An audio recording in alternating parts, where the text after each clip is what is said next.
Hi everybody, welcome back. We are ready for our next match here at the 22nd U.S. Bar Table Championships presented by CSI. Two relative newcomers here, as you can see, and since you don't know either one of these guys, let me introduce them to you. The gentleman racking there, he goes by the name of Deuel, and according to the records, he happens to be the defending 8-ball champion here at the U.S. Bar Table. Now that other fella there in the corner hails from somewhere in South Dakota. They tell me he plays pretty good bar table everything, and it just so happens the records also seem to indicate that he just won the 9-ball division. He's the leader in the all-around. But I think the most dynamic thing that really is going to unfold here today is in all of the accomplishments of SBB here at the U.S. Bar Table. He's got 3 9-ball crowns, he's got 4 now. He's got a couple of 10-ball crowns, 3 all-arounds. He has never won the 8-ball division, and it's arguably his best game on a bar table. So I know, as well as you do, that it's pretty important to Shane to complete the trifecta and have a title in what he really grew up on, was bar box 8-ball. So here goes Corey, side break, rack 1, race to 5, 7th, 8th place match. Winner continues, loser is done.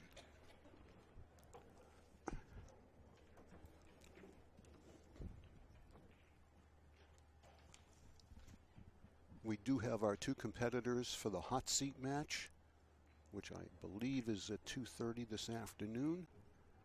Jeff Ignacio, surprise, surprise, having already won the 10-ball division here. And Sean McKay, and if that's not a familiar name to you, it soon will be when you see him play. So those are our 2 finalists for the right to play in the championship match. The winner of this match will continue on in the 5th, 6th place match, which comes up at 1 o'clock. Whether that's Shane or Corey is about to be determined here in the next 30-45 minutes or so. Corey also sponsored by OB, and as you're well aware, OB is the official cue of the U.S. Bar Table Championships. So it's certainly nice to see them represented right here on the final day.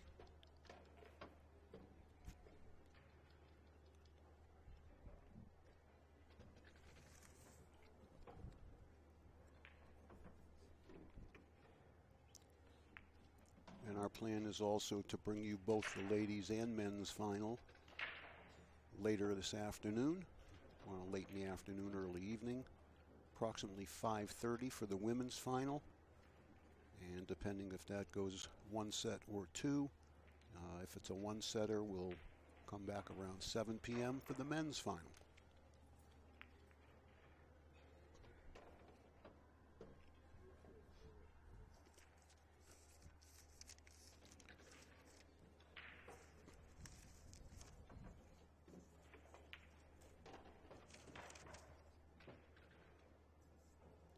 Each of these players here are already assured $725 for making it to this match, but the winner of this match will proceed to 5th, 6th with a minimum of $1,150.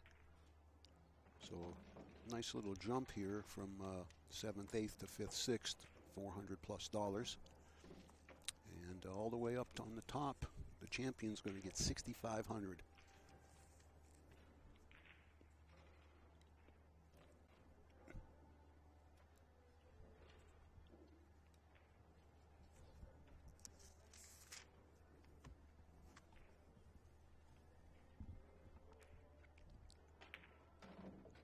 Ooh. Well, he was pretty lucky it came out like that. He could have been right on top of it. But a break and run out of the gate for CD, and he takes a 1-0 lead.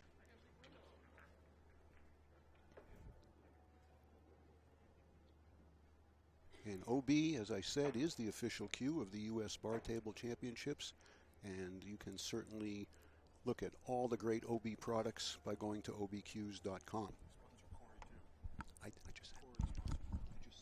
I get it. And once again, our good friends and family there in Texas, Royce and Don and everybody else at the OB facility.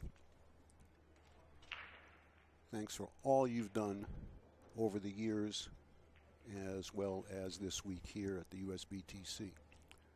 SVB, rack number 2. Race to 5.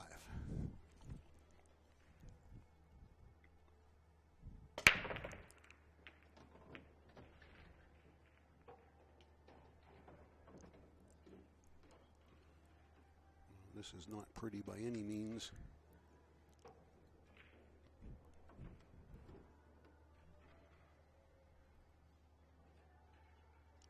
Not only is it not pretty, he's only got 2 shots.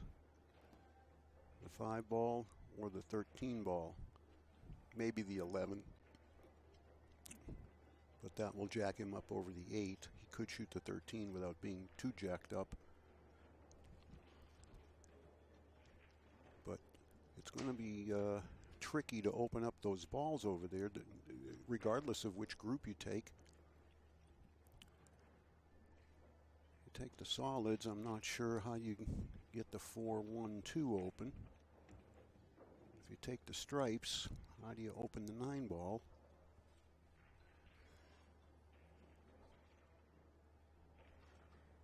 And the 15 is the ball that the cue ball is married up against, and that doesn't seem to have a pocket either. Possibly it could be made off the 1 in the corner, but we'll just have to see.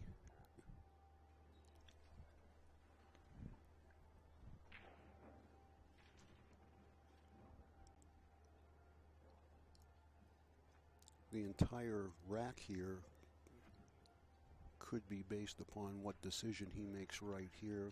Not only what group if he elects to shoot, but will he elect to shoot? Would he consider playing safe here?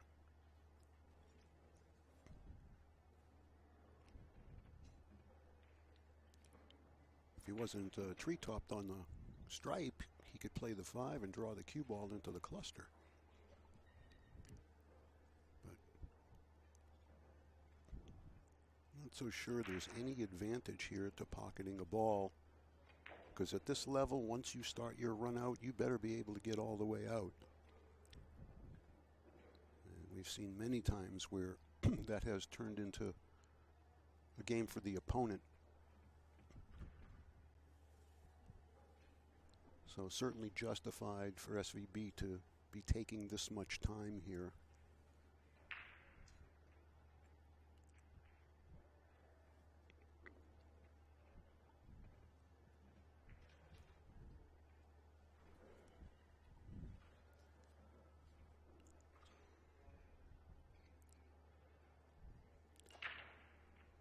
He can just bounce off about where the 12 is. He could then shoot the 6 and attempt to run the cue ball into that cluster.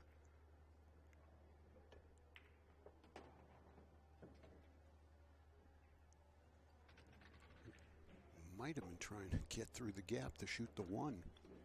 And if he does, and he can move the 14 out, the 15, excuse me, the 4 will pass, but where's the cue ball going to go if he pockets the 1? That's what he's looking at, but wouldn't have any real insurance ball here. If he hits the 14 full in the face, then what's he going to shoot? The 4 on the side? There's almost no pocket there.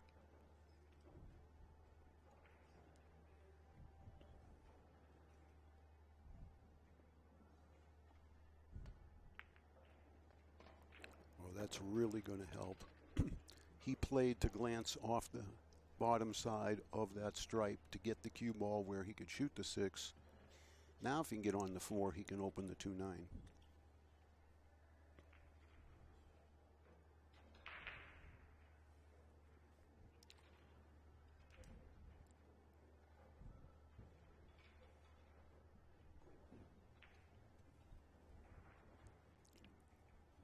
Notice just how much care this man takes in deciding exactly where he wants the cue ball to be. And of course, more often than not, he will be successful in doing so.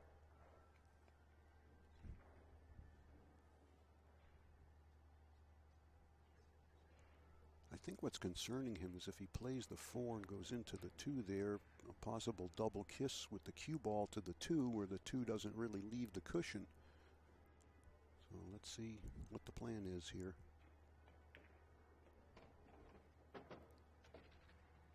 And I think he's got a deep enough angle here to hit it with a good enough speed to get some separation.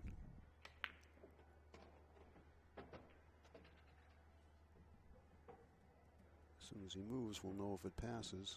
It looks like it'll go in the corner.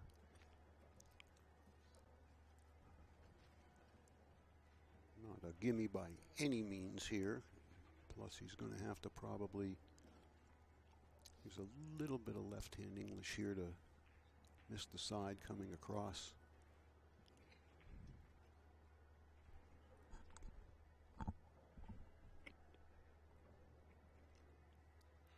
He could hit it with inside as well. Missed a 10. Let's just stay real high up here. The distance on the 8 isn't going to be an issue. I like a little bit of outside here to help the ball.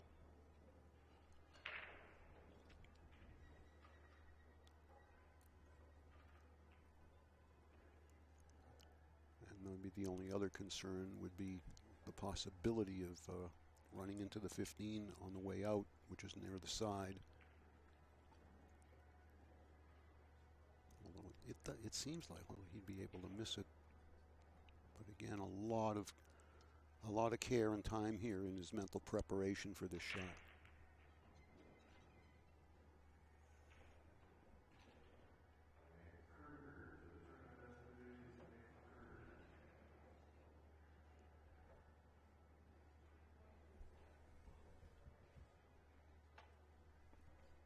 Well, you saw it, cross corner.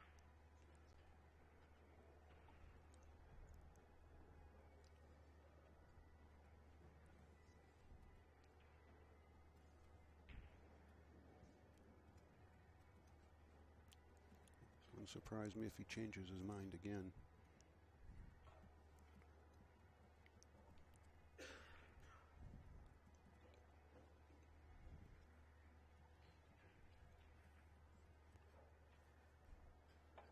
Cross side.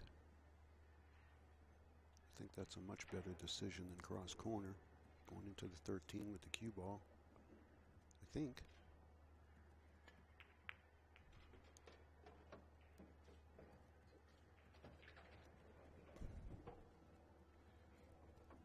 Well, from the very beginning, I think he was at best maybe 60-40 to get through those balls, regardless of his status in the pool world. That was one ugly leave, and he actually did as good as he could with it. Could have come out a little better on the 2. It was just more or less pool gods at that point. But CD with a huge opportunity here to win this and have the break in rack number 3. And put Shane in a real tough position here.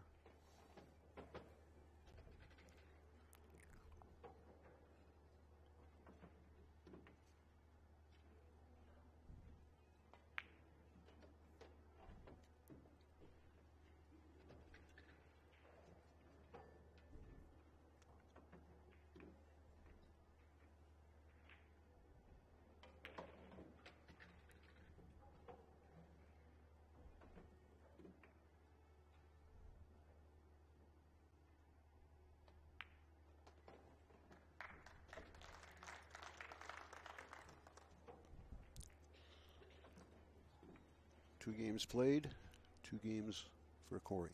Kamui, the official tip of the U.S. Bar Table Championships. And quite an array of Kamui tip products for you to choose from and try out. And you can take a look at all of them at KamuiTips.com.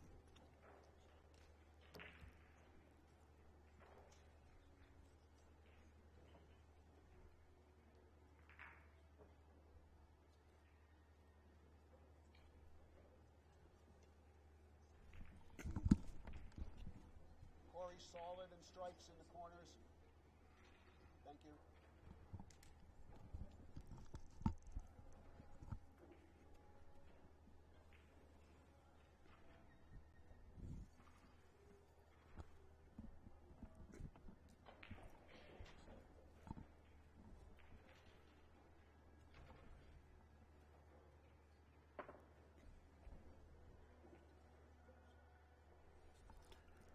Well, let's see if he goes back to the side break again. I don't expect he would change.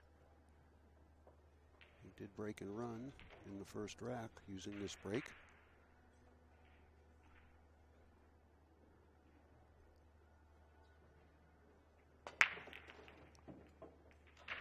And the ball is already down.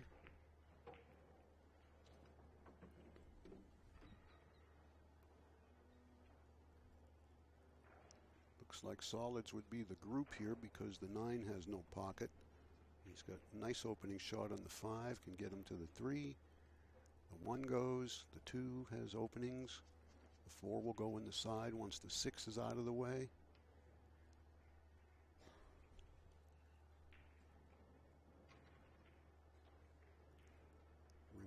He can always wind up playing a 4-6 combination in the side as well. But I believe he must open with the 5 ball.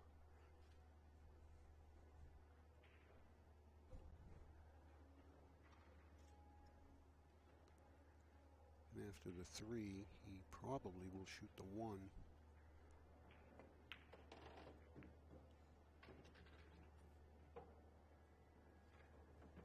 Well, that's helped a little bit too, because now he's opened up another pocket for the 1 ball, should he elect to not play it next.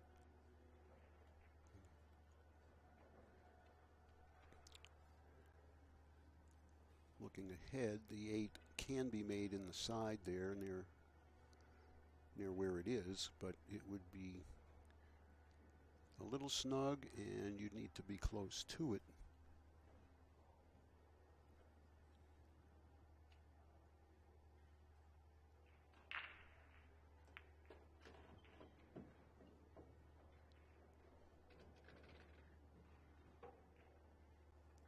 And now he has but 1 shot, and that's the deuce.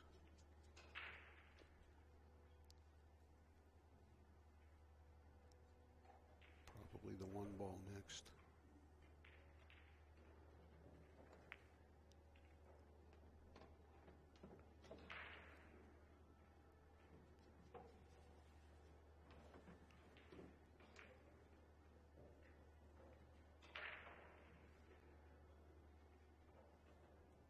If that 4 goes in the upper left, it would be nice, but it looks like the 11's got just a piece of the pocket.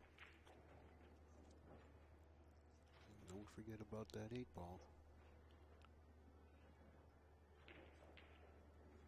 Once the 4 and 6 are gone, if nothing else is moved, the 8 can go cross side.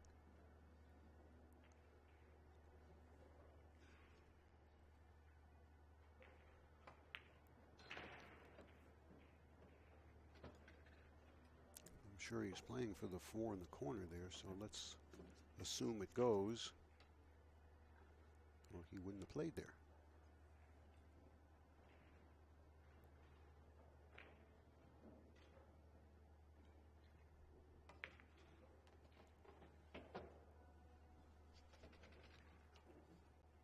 Well, he can get real close to the 8 ball here if he wants to play it in the side.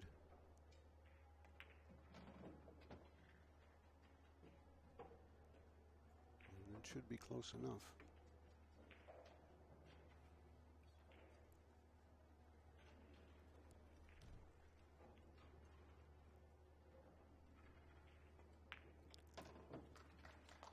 That's 3 straight for CD. He picked those off just the way they needed to be played.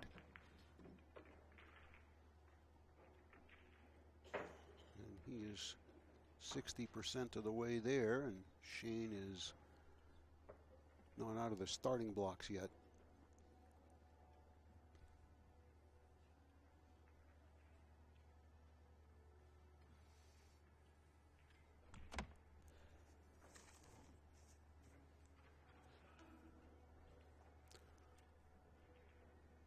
once again like to offer our congratulations on the women's division side to young Taylor Hansen for winning the 10 ball. 16 years old, went through 28 players, undefeated, won the title. And Liz Lovely yesterday became the 9 ball champion, and she's the defending 8 ball champion.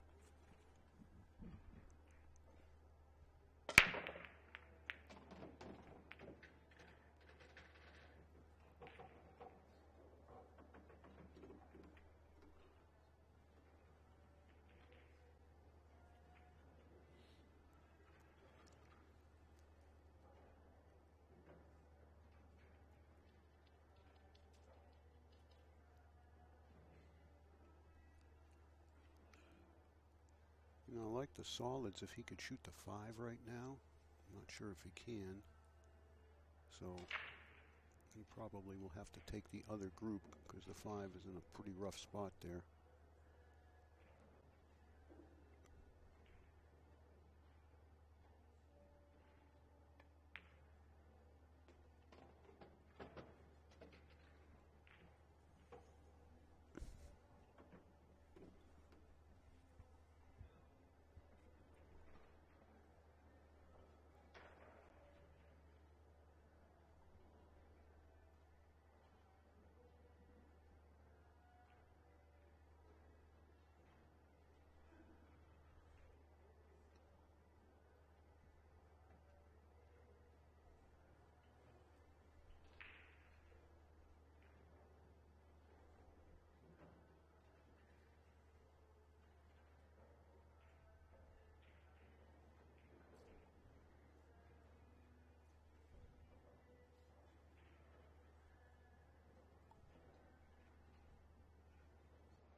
Be on the rail, that's for sure.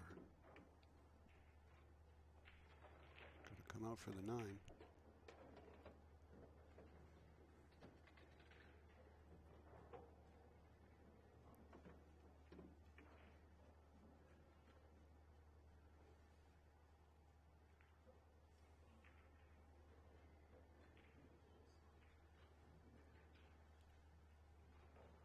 Doesn't like the angle.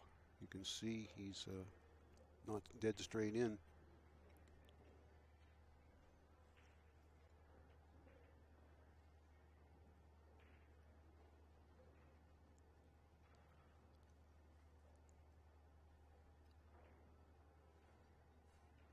Definitely think he wants to leave either the 9 or the 15 as the ball before the 8 because they lay much better to get in that little channel to shoot the 8 in the lower right corner.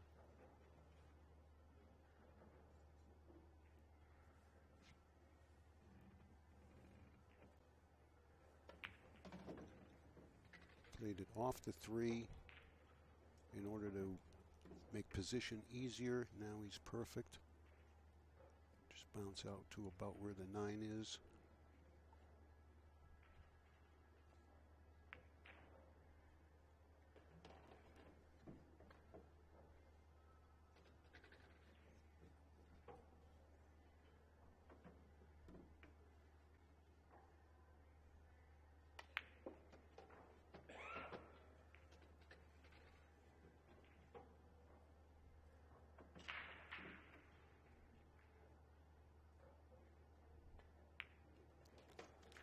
Okay, on the board for SVB at 3-1, but he still needs a lot of help from the pool gods here.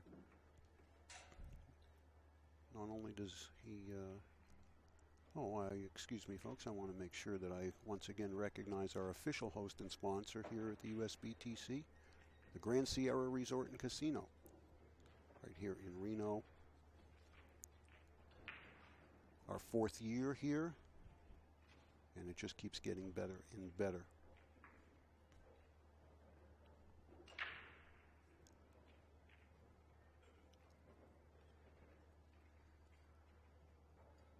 So here's a situation for SVB. He's got to win 4 of the next 5 racks, and he's got to win 2 of them on Corey's break.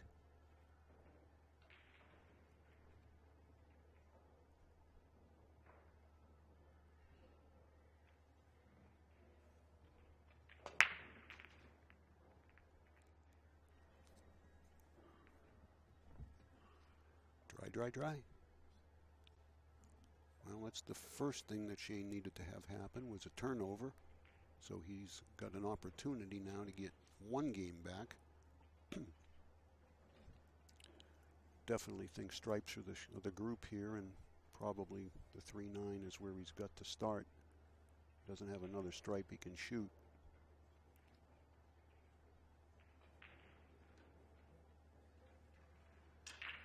But if the 13 goes, that's going to make position pretty easy here off the 3, just straight up the table. He may even go to the 11, but one of those 2, I think, is the next ball.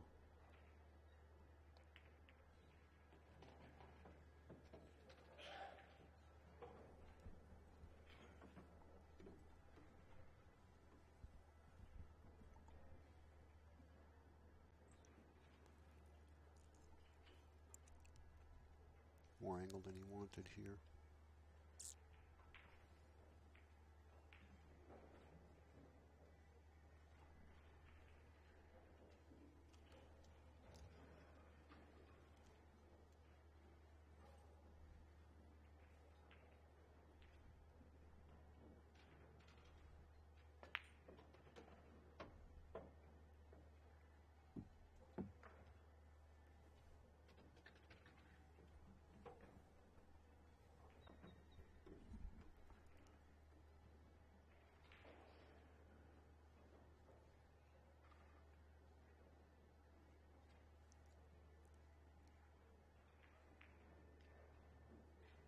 Gotta watch the 6 here.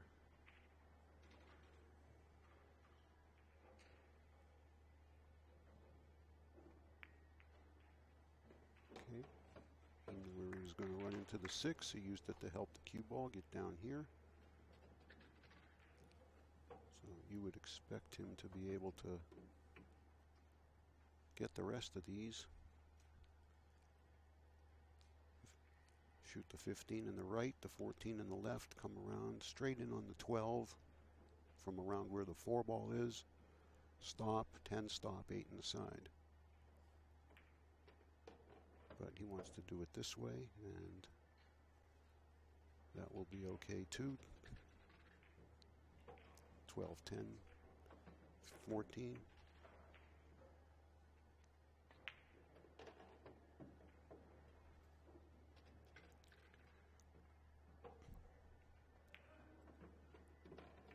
Amazing how they make these outs after a break where there's so many balls in one little area.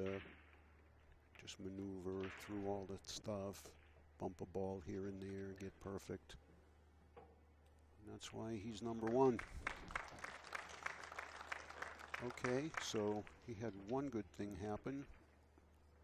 Corey broke dry and he got out. Now the next thing he needs to have happen is a break and run. And then he's going to need 1 more turnover.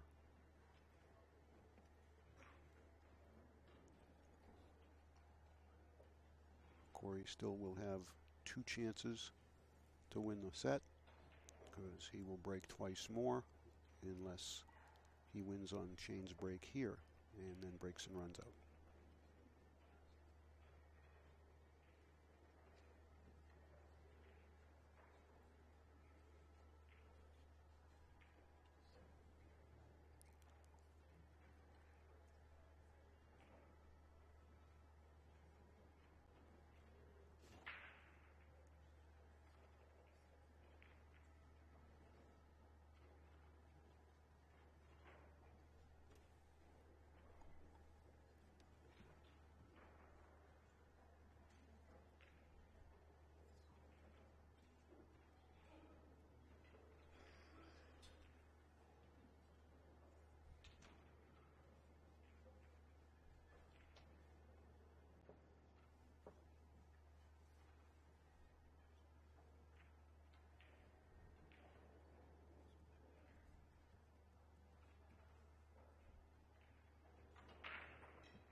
Wow. Oh, wow. Boy, it almost went in the side and it almost got kicked in cross side. A little help from the break guards there. And a nice open table.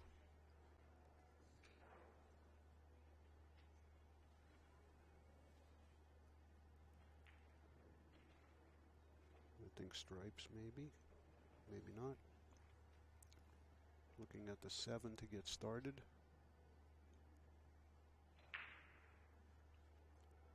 And I think that's probably because the stripes would require a lot of cue ball travel in a little bit of a funny position there.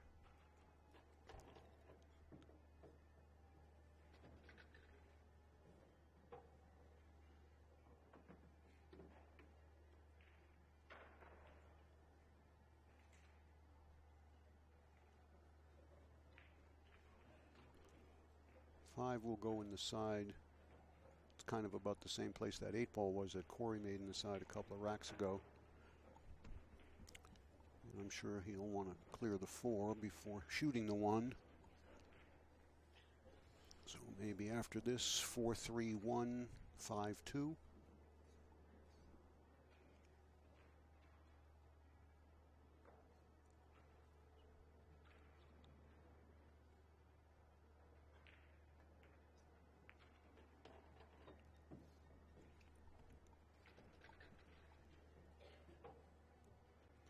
Now that he's moved the 8 ball, he can alter his pattern and play several different ways because the 8 is so accessible now.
Okay, just about everything that Shane's had needed to have happen since 3-0 has happened.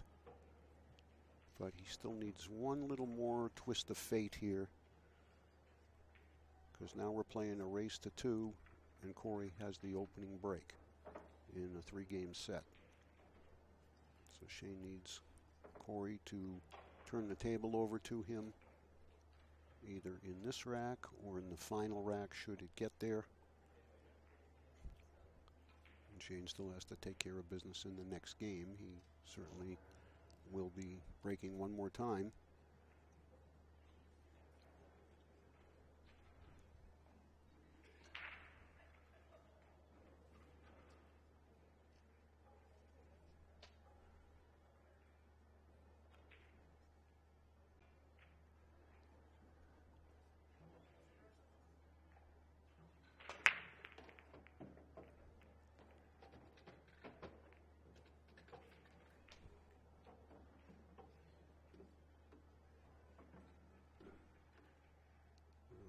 Here at the layout, and also at the 8 ball. Certainly looks like it goes in the left side.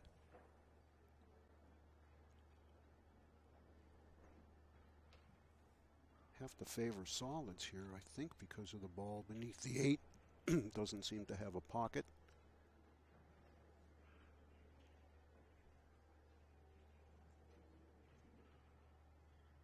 The 7 ball doesn't have a pocket yet until the 2 is moved.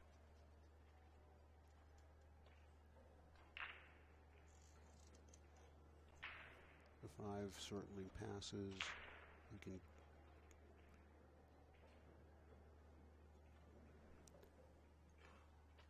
I thought maybe he can shoot the 5 and roll up on the 2, make the 2 and come around the 7, then play the 2 in the same pocket. I mean, play the 7 in the same pocket as the 2, excuse me.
He really doesn't want to shoot the 3 because that's a great key ball to be the ball before the 8. If he could get straight in on the 4 and stop, shoot the 3 and stop, 8 in the side, but he just doesn't want to shoot the 1, but he's going to have to, I think.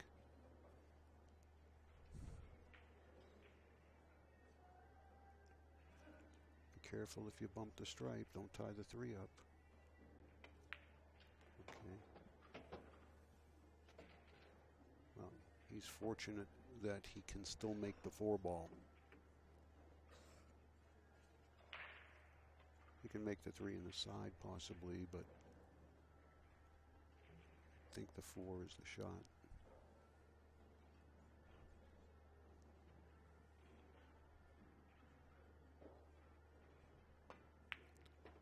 Oh, gosh. Shane did not like that.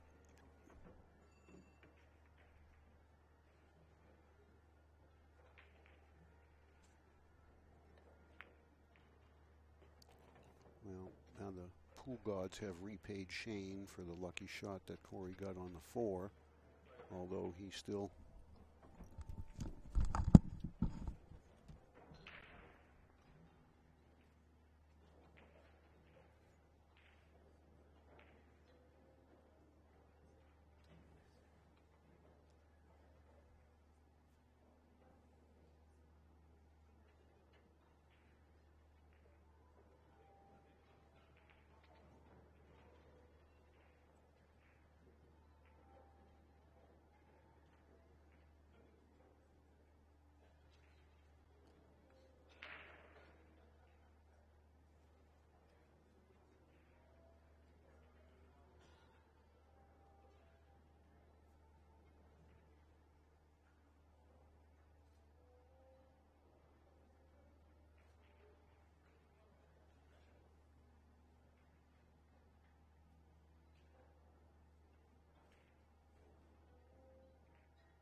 Well, I'll tell you, the little glance he got making that 4-ball off the stripe was a gift from heaven, because he did miss the ball that would not have gone. But you got to give him credit for making the shot on the 6, jacked up over the 8.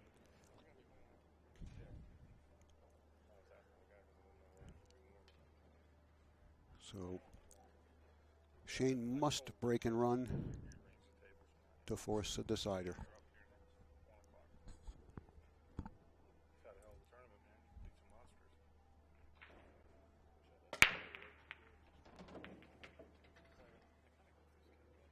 Okay, first part has been done. A ball is made. The cue ball is in space. He would love to take the stripes if he has a nice easy shot on the 14 to start with, and I think he does.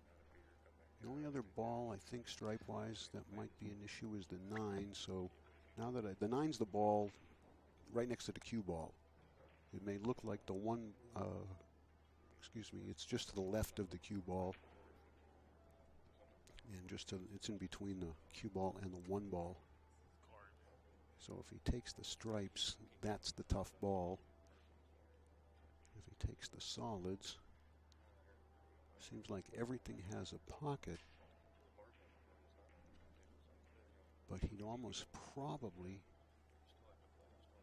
you know, I guess the 5 will go on the side where he's standing. I still think he's looking at the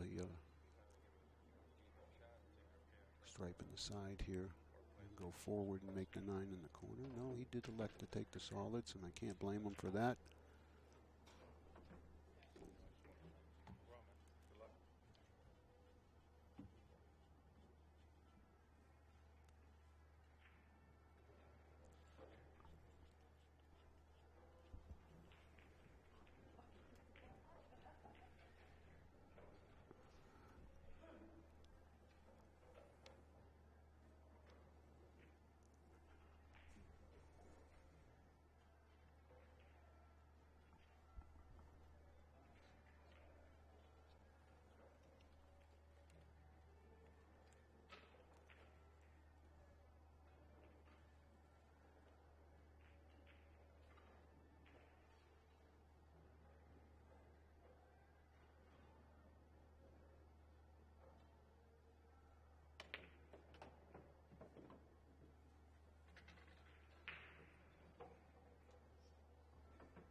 Oops.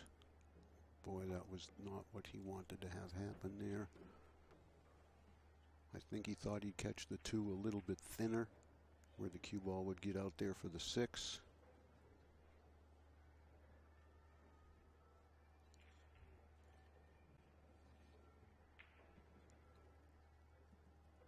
I think maybe all he's got is the 2 cross side. Now he can play safe behind the 2 off the 6. He's going to cut it in.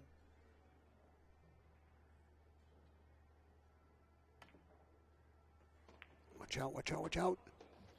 Well, that was the risk.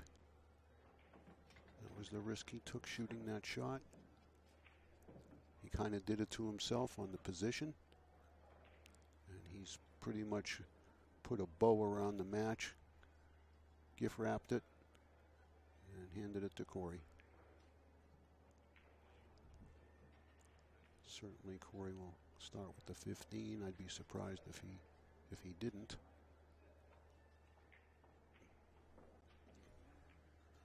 And I am surprised that he didn't. It's all right. I mean, you know, play this, play the 12 on the side, and then go to the 15. But I think Mr. SVB is going to be Mr. OUT.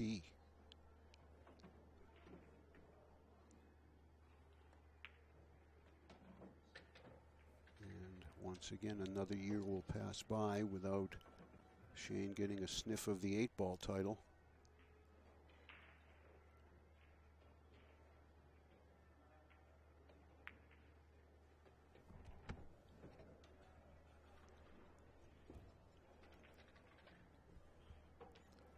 Corey will stay alive in his quest to defend his title.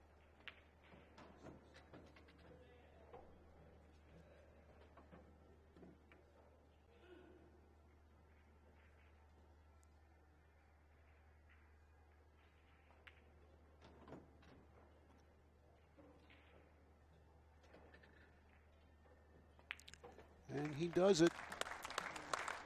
A 5-3 victory for Corey Deuel over the South Dakota kid.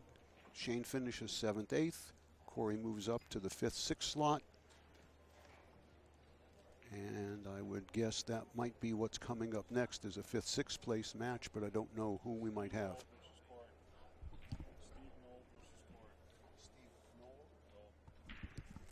All right, our next match is a 5th, 6th place match, and it will again feature Corey against Steve Knoll.